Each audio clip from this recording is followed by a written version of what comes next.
Main form sections. Sections are used to organize fields and other items within tabs, and they're placed on the tabs themselves.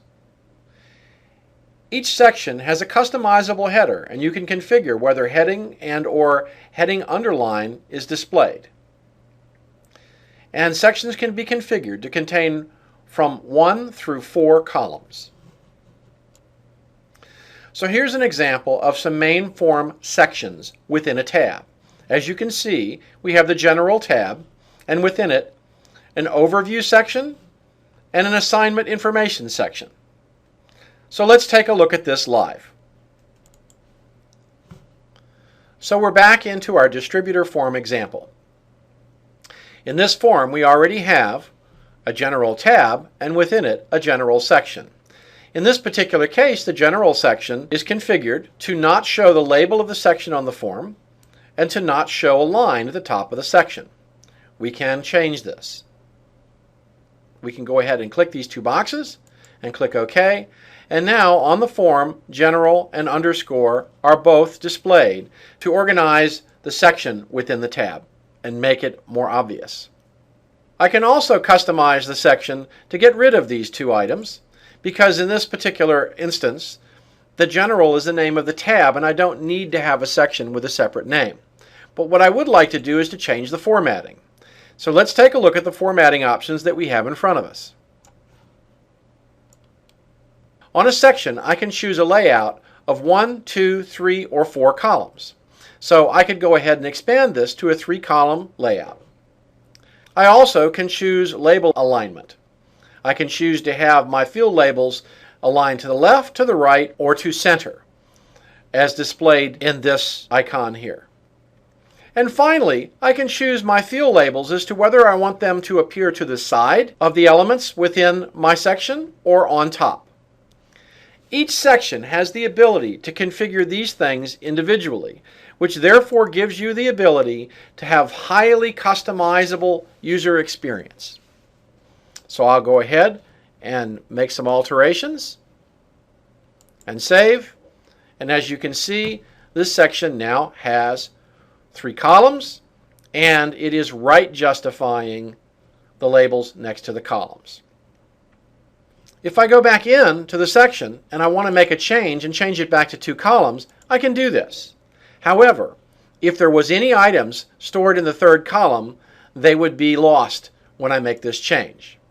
In this particular instance, there was none, so it did not drop anything.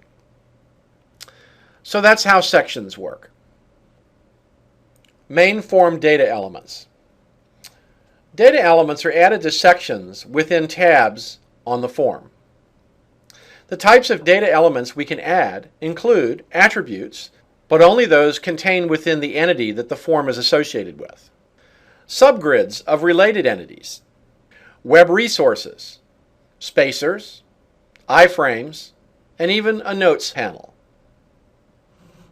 So let's take a look at some field properties on the form. In this example, you can see that we have our General tab with our Overview section, and Title is a data element within the section, as is Customer, Responsible Contact, and so on. So let's drill into that a little bit. We're back in our previous example with a distributor. So what I'm going to do is I'm going to drop some different data elements on this form. So for instance, one of the things I'd like to do is to put the email address there. So I'm going to come over here to my Field Explorer and I'm going to select email address, and I'm now going to drag and drop that on the form. And as you can see, it puts a red line where it's going to insert it, so I can place it before I let go. There's my email address, and that's all I want to add to this particular form at this time. So now let's take a look at the actual data element that we've added here. And we have the field properties with a label, which we can override. I can specify whether or not I want to display the label on the form at all, whether or not the field is read-only, whether or not I want to lock this on the form and prevent it from being removed, and also whether or not I want it to be visible by default when the form is initially displayed. Under Formatting, I can also determine whether or not I want a field to take up more than one column in the section.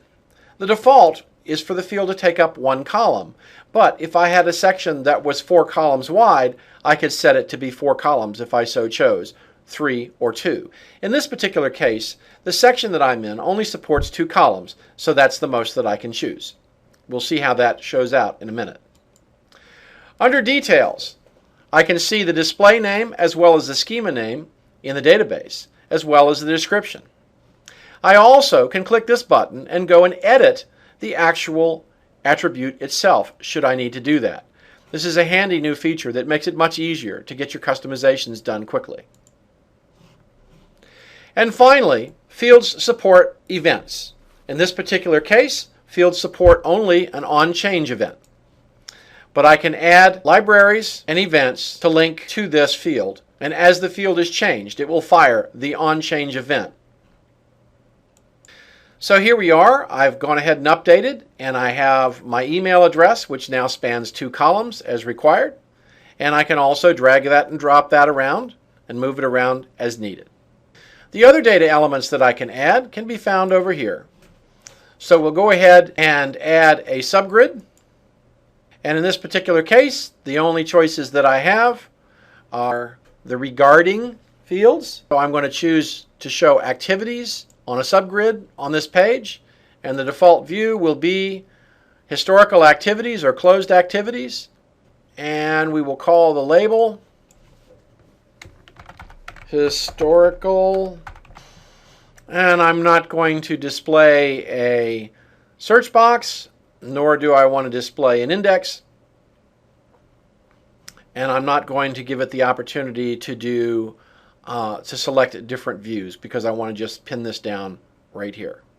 I also can choose some chart options as to whether or not I want a chart displayed as part of this view within my form.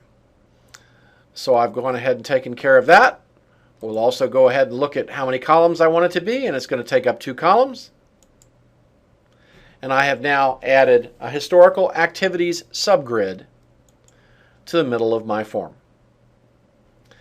I can use similar approaches to add web resources and iframes, but I also can insert spacers and drag them around as needed.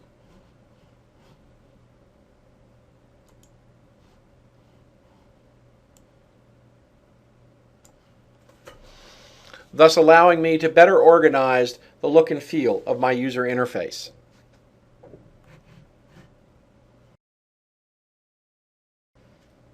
So now let's put this all together and go through the concept of customizing from the perspective of adding a tab, a section, and a field all in one demonstration. We're back to my distributor form, and if you'll notice, I've collapsed both the General and the Notes tabs. This is because I want to go ahead and add a new tab from the start. So we'll go ahead and click on a 2-column tab, which I will go ahead and insert now. And so it has added my tab, which I can choose to drag and drop and move around to different sections of the form. And as you'll notice, as I move it around, it will put an underscore where it's trying to move it to. And so now I have inserted my new tab above the General tab. And you'll see that it has 2 sections already created in it. Now I've chosen the 2 sections to make sure that we have a little bit of a chance to do more customization. So first of all, let's customize some elements of the tab. So this is our demo tab, and that's the name.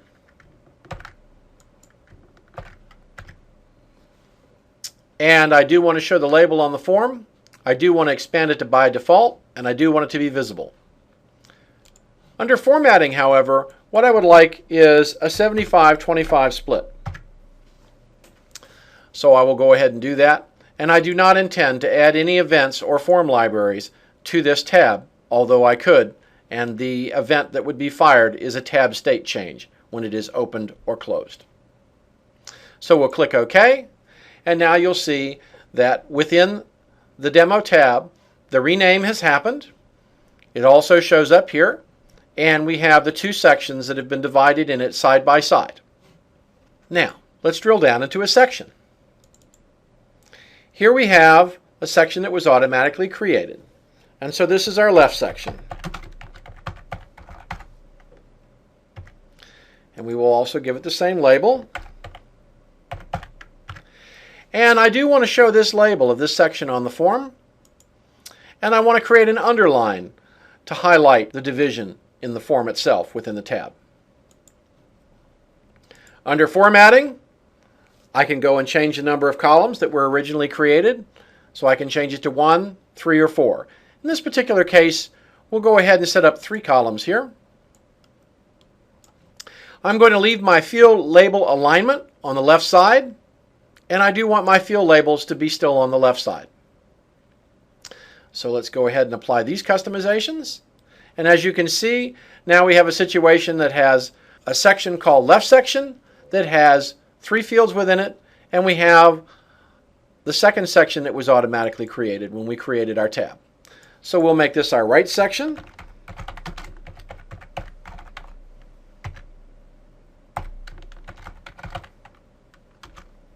In this particular case, I'm going to show the label, but I'm not going to show the underline just so that I can highlight the differences. And under formatting, we're going to create a single column here. So as you can see, we now have a left section and a right section within our demo tab. Next, we would want to go ahead and populate. So on the right-hand section, we're going to go ahead and choose some previously used fields. And CRM 2011 does support the ability for us to do that. So I'm going to go ahead and put an email address and drag and drop it into my right section right there. And if you'll notice, because I have unclicked this, the email address did not disappear. So CRM is smart enough to be able to handle the fact that there's 2 fields on the same form for the same attribute, and therefore will keep them in sync for you. Now, we'll come over to left section and we'll add a subgrid. In this particular case, this will be a test grid. I don't want to call it activities regarding, but let's go ahead and change this. So now I'm going to select from all record types, and I'm going to give access to cases, and my active cases will be displayed. In this particular case, I want to display a search box, I want to display an index, and I want to have a view selector that will let me select specific views only. So I can select my resolved cases, my connections, and my cases open in the last 7 days. Now, while it makes no sense whatsoever in this example to put this here, I just wanted to demonstrate the fact that you can put any kind of grid on the form. But I must start with an alphabetic character, so let me go back and change my name and put no spaces in it and save. So now, as you can see on the left-hand side, we have our cases grid, which has a label. So that's pretty much an example of how we customize the main body of a form from beginning to end. We have tabs, which can be 1 or 2 columns, in which we place our columns, which can have 1, 2, 3, or 4 columns. And then within our sections, we can place our attributes, as well as subgrids, web resources, spaces, and iframes. Lastly, let me call your attention to one item down below. We also have the ability to click on New Field, which will allow us to create a new attribute within the entity from within the form itself. So I can create my test attribute and make it business required, searchable, other information that we need, no security, no auditing, and I want this to be a whole number with that range, and save and close. And this added the test attribute, which I misspelled, to the entity, and now makes it available for me to be able to drag and drop and place wherever I like on the form.